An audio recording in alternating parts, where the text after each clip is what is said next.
Hi listeners, this is Lori from Her Half of History. It's March, and in the US that means Women's History Month. I'm celebrating with free to everyone bonus episodes every Monday, all month long. I'm also celebrating with a prize drawing where a listener like you will win some free Her Half of History merch. There are 4 ways to get yourself in the drawing. You can 1. Sign up as a supporter on Patreon, any level. 2. If you're already a Patreon supporter, bump up your current support level. This is cool anyway because if you go all the way to the Her Highness level of support, you get ad-free episodes and bonus episodes all in the same feed on your favorite app. 3. Make a one-time donation. Links to do any of those first 3 options are available on the website, herhalfofhistory.com, and also in the show notes of this episode. The 4th way to get in the drawing is give me a rating or review in your favorite podcast app. This last option doesn't send me any way to contact you, so to get in the drawing, you'll also have to email me a screenshot of it at herhalfofhistory@gmail.com. No matter which option you choose, you'll have my undying gratitude for your support. It really does make a difference as I tell the stories of women in history. This episode is brought to you by Nordstrom. Spring calls for a wardrobe refresh, and Nordstrom has the best styles of the season. From dresses and denim to standout tops and accessories, find the trends and essentials that feel right for you. Discover new arrivals from brands you love like Wave, Princess Polly, Mango, Adidas, and Free People. Plus, free shipping and returns and free styling appointments make everything so easy. Shop in stores at Nordstrom.com or download the Nordstrom app. Welcome to Her Half of History. My name is Lori. The current series is Groundbreaking Novelists, and this is episode 6.9, Agatha Christie, the Queen of Crime. The trouble with writing an episode about Agatha Christie is that she is such a charming writer herself that it's tempting to just read out passages from her autobiography. But that would be both a copyright violation and historically inaccurate about some things, so you will, sadly, be getting some of my words as well. The other thing that happened, probably because Agatha had so many good stories, was that this episode ballooned outside of my self-imposed time limits. So I am doing what I have never done before and splitting it right down the middle. This is part 1. Part 2 will be next week. Agatha was born in 1890 in Devon, England. She lived in a lovely house with a lovely garden and a lovely family. Her father had no profession. It was, Agatha says, the days of independent incomes, and if you had an independent income, you didn't work. You weren't expected to. I strongly suspect my father would not have been particularly good at working. What he was particularly good at was being liked. He was kind, funny, and generous. Agatha's mother was much younger, but strong-minded. She decided that Agatha should grow up free and untrammeled, so she was not to be taught to read until age 8. 4-year-old Agatha was not on board with this plan, and she taught herself. Her nurse actually had to apologize to her mom, admitting ruefully that Agatha could read, so sorry, don't know how that happened. The existence of people like the nurse proves this wasn't the age of independent incomes for everyone. They had 3 servants, which Agatha says, in all seriousness, was a minimum then. Her family was not well off, she insists, because they did not have a butler or a footman. It sounds like wealth from where we, and no doubt the 3 servants, are sitting, but in fact what was really different was which things were expensive. Labor was cheap. But clothes were expensive. Agatha records that most girls she knew had only 1 to 3 dresses for the evening, and you had to make them last for years. Transportation was expensive, too. They couldn't afford a horse and carriage. A car was beyond their wildest dreams. So Agatha grew well-loved and untrammeled by any school until age 11, when her father died, and she marked it as the end of her idyllic childhood. The money had mostly evaporated. Her mother was left with only a small income, small being a relative term, of course. They moved to France because it was cheaper. The modern mind boggles, but yes, it was cheaper to live in a hotel in France than it was to stay in their own home. As a teenager, Agatha finally went to school for a bit, but it was mostly a finishing school. Because she was raised by Victorians, and Victorians who had at least the memory of money, The plan for Agatha was marriage, obviously, and she defended this. Even years later, she wrote, "The real excitement of being a girl, of being, that is, a woman in embryo, was that life was such a wonderful gamble. You didn't know what was going to happen to you. That was what made being a woman so exciting. No worry about what you should be or do. Biology would decide. You were waiting for the man, and when the man came, he would change your entire life. You can say what you like, that is an exciting point of view to hold at the threshold of life. We were conscious of all the happiness that awaited us.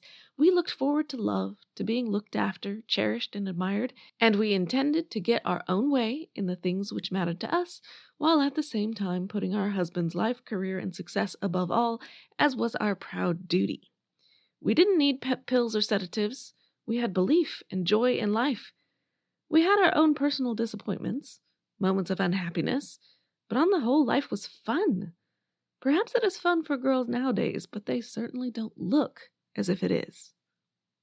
This, quite clearly, does not fall in line with modern feminist doctrine, and Agatha lived plenty long enough to know it, but she stuck to her opinions.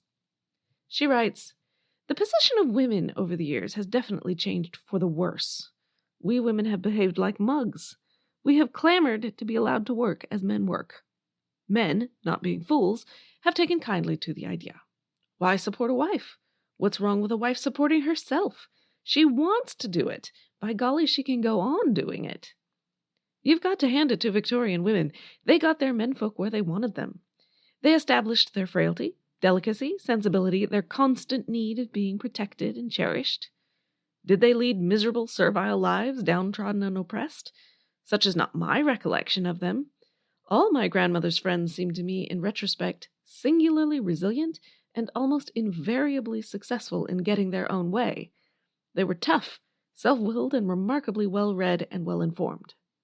Mind you, they admired their men enormously. They genuinely thought men were splendid fellows, dashing, inclined to be wicked, easily led astray. In daily life, a woman got her own way whilst paying due lip service to male superiority, so that her husband should not lose face. "Your father knows best, dear," was the public formula. The real approach came privately. "I'm sure you are quite right in what you said, John, but I wonder if you have considered—" Such may have been the case for some lucky Victorian women, but her grandmother's friends were hardly a representative sample. Tell that to the spinsters, the widows, the factory working women, among many others, and I think they might feel differently. But after all this, it turns out that Agatha did consider a career. Music was the only subject she studied formally, and she had dreams.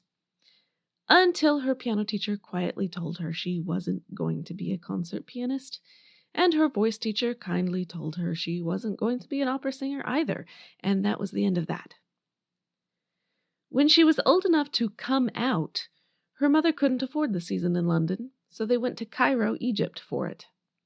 Coming out meant lots of parties, lots of dancing, and hopefully lots of proposals, and that's exactly how it turned out. It is astonishing to me how many proposals some real-life historical women managed to bag, but Agatha has an explanation for that. She writes, "I wonder if men were specially given to proposing in my young days. I cannot help feeling that some of the proposals I and my friends had were entirely unrealistic.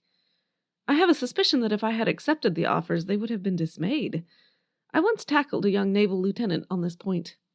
We had been walking home from a party in Torquay when he suddenly blurted out his proposal of marriage. I thanked him and said no, and added, 'And I don't believe you really want to either.' 'Oh, I do. I don't believe it,' I said. 'We have only known each other about 10 days. I don't see why you want to get married so young in any case. You know it would be very bad for your career.' 'Yes, well, of course that's true, in a way.'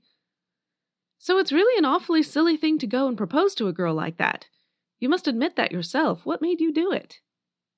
'It just came over me,' said the young man. 'I looked at you, and it just came over me.' 'Well,' I said, 'I don't think you'd better do it again to anyone. You must be more careful.' So much for romance. Nowhere is there any worry that this might be her only chance. Nor was it. And through all of this she had written very little, a few poems for the local paper, a few stories, all of which were rejected. She told her sister she'd like to write a detective story. I don't think you could do it, said Madge. Agatha met Archibald Christie at a dance. He was tall and good-looking. He came to see her a week later, and things progressed. Her mother said not to marry him. He's ruthless, and he won't treat you well. Other people also said not to marry him. He's got no money and no prospects. Agatha said yes anyway. The engagement was on, and then it was off, and then on again, and then off, and then on. What really settled things was that in Serbia, an archduke was assassinated. Agatha later wrote, "It seemed such a faraway incident. Nothing that concerned us.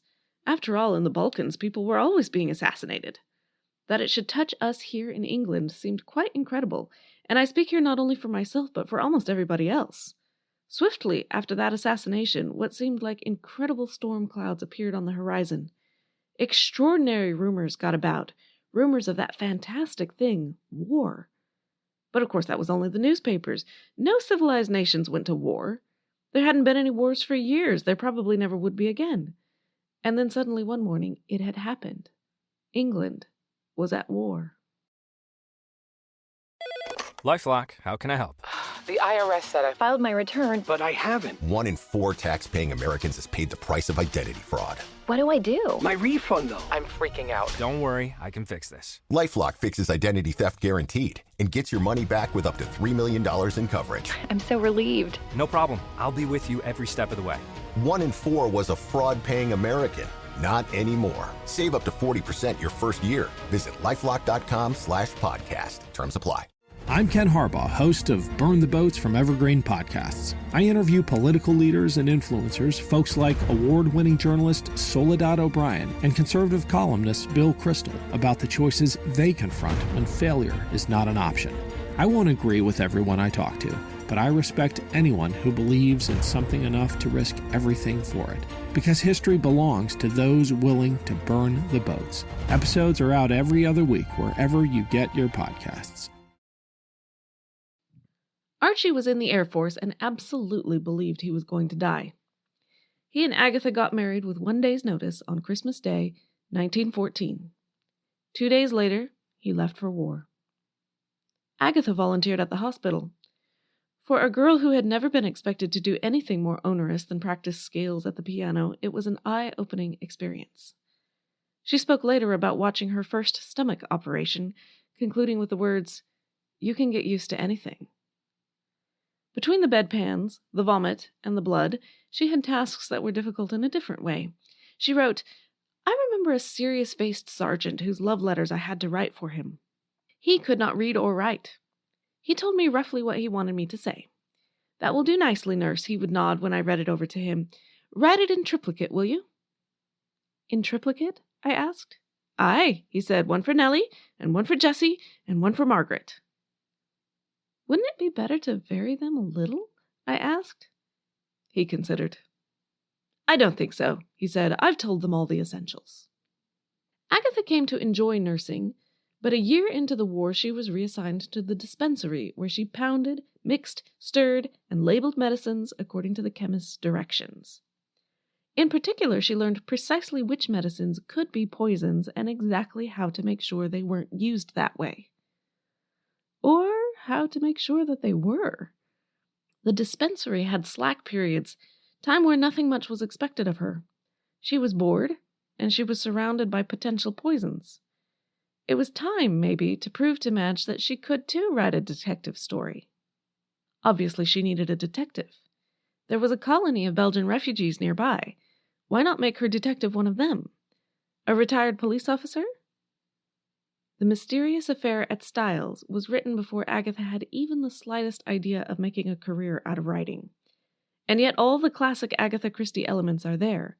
The English country house, the limited crowd of suspects, the vivid characters, the murder, the ingenious plot twists, and most of all, Hercule Poirot himself, the master detective. Agatha completed the story and moved on with her life. She took a course in shorthand and bookkeeping. The war ended. Archie came home and they moved to London. She gave birth to a daughter, Rosalind. They had very little money, but would never have dreamed of doing without a full-time nurse and a full-time maid. Writing decades later, Agatha said, "They were the last things we would have thought of dispensing with." Several publishers rejected the mysterious affair at Styles. When one accepted, Agatha was so flattered that she immediately agreed to all the publishers' terms, which meant she'd get practically nothing, but that wasn't the point. She was published. She had no plans to write another book. But one day, when she was fretting about her mother's financial situation, Archie said, "Then why don't you try and do something about it?" "What do you mean, do something about it?" "Well, you could write another book." This had, quite flatly, never occurred to her. Nor did she think she would make much money, but any was better than none, so she wrote a second book, and a third, and a fourth, and a fifth, and that was to clear her contract with the publisher so she could get herself an agent. If she wasn't making much money, she was at least making a reputation. The review she liked best came not from a literary critic, but from the Pharmaceutical Journal, which praised this detective story for dealing with poisons in a knowledgeable way, and not with the nonsense about untraceable substances that so often happens. Miss Agatha Christie knows her job. But even now she didn't consider herself a professional. She was a wife first, a mother second. Writing was just a side thing she sort of did. So when Archie was offered a job on a scheme that would go around the world in a year, he took it, and Agatha went too. Rosalind, age 1, was no problem. Obviously, she and her nurse could go to Agatha's mom for a year. The qualms she had were about missing her brother's first trip home in years, but her mother was in favor of her going. "A wife's duty is to go with her husband," she said. "A husband must come first, even before your children. Remember, if you're not with your husband, if you leave him too much, you'll lose him. That's specially true of a man like Archie." "I'm sure that's not so," I said indignantly. "Archie is the most faithful person in the world."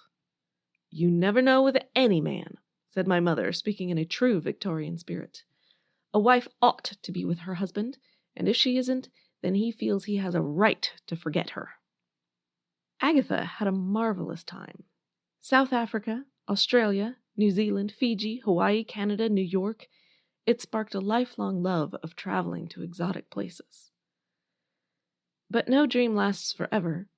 They came home to no job, no money, and a child who didn't recognize them, all of which was entirely predictable. Archie was not one who bore up well under stress. He had told her, even before they married, that he was no good in a crisis.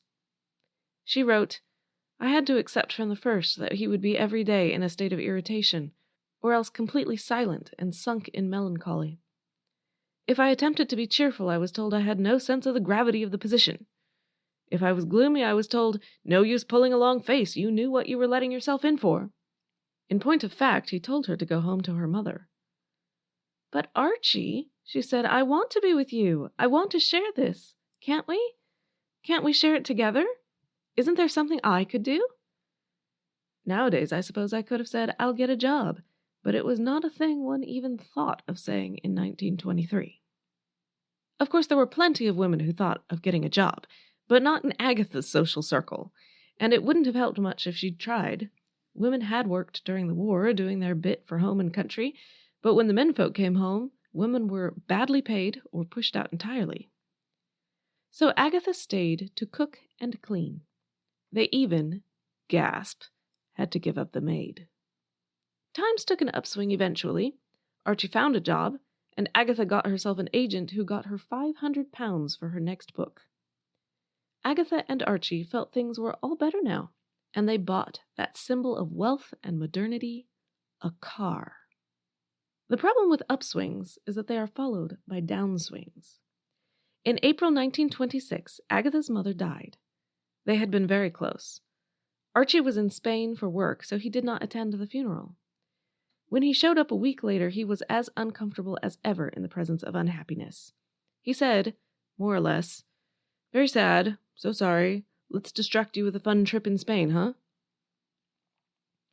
Agatha said no. She wasn't ready for distraction, and anyway, someone had to deal with her mother's house. So she stayed and dealt with it, alone and grieving and depressed. Archie went back to work in Spain. When he came back in August, Agatha wrote that he was, quite simply, not Archie. It took him a day or two to come out with it, but finally he told her he was in love with someone else and he wanted a divorce. Even decades later, Agatha wrote quite bluntly that it was her fault. She had been raised to believe that a woman's place was beside her husband, and that if he strayed, it was because she had failed to do her duty. It's very clear in her autobiography. "I see now that I was wrong," she said of her decision not to go to Spain. "He had never been the type who looked much at other women," she wrote. It was triggered off, perhaps, by the fact that he had missed his usual cheerful companion in the last few months. Therefore, all the blame was hers. Her grief and sorrow simply were not worth considering, not next to his needs, apparently. All this is perfectly clear in the autobiography. What is not clear, what is in fact just downright missing, is what happened next. The conversations and brief meetings stretched out over months, as no agreement could be reached. On Friday, December 3rd, Archie said he was spending the weekend with friends and left. Agatha told the maid she was going to London and drove off. She did not come back. On Saturday, her car was found a long way from anywhere, 300 yards off the road, stuck in a bush. Inside were Agatha's coat and her driver's license. Agatha was nowhere to be found. And that is where I will leave you this week, in true detective novel style, with a mystery hanging over your heads. Please come back next week to hear the rest of Agatha's story. My major sources today are Agatha Christie's autobiography and Laura Thompson's biography called Agatha Christie, A Mysterious Life. And if you happen to pick up And Then There Were None, or Murder on the Orient Express, or any of dozens of other Christie novels while you wait, I will be flattered. You can tell me about it on the website, or on Twitter at her_half, or on Facebook at Her Half of History. Talk to you next week.